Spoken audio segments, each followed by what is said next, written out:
Hey everyone, in this video, I'm going to show you how to transfer crypto from OKX wallet to OKX exchange. Now, first of all, you have to do is to open the OKX application and launch that. Now, after that, you have to access your wallet. Navigate to the wallet section within the app. Now, select send button and tap on it. And after that, send option to initiate the transfer.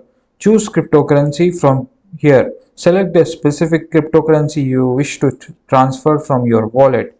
After that, you have to enter transfer detail like receiving addresses. If you are transferring to your own exchange account, the app should autofill the receive address, otherwise you can manually enter that address if needed.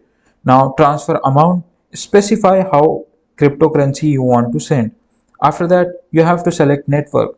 Choose the appropriate blockchain network for the transfer. Ensure that it matches with what supported by OKX exchange for specific cryptocurrency. Now confirm the transfer. Review all the details carefully, including the address and amount, then select confirm to complete the transaction.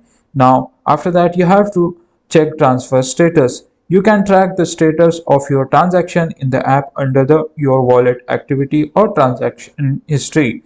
So this is how you can transfer your crypto from OKX wallet to OKX exchange.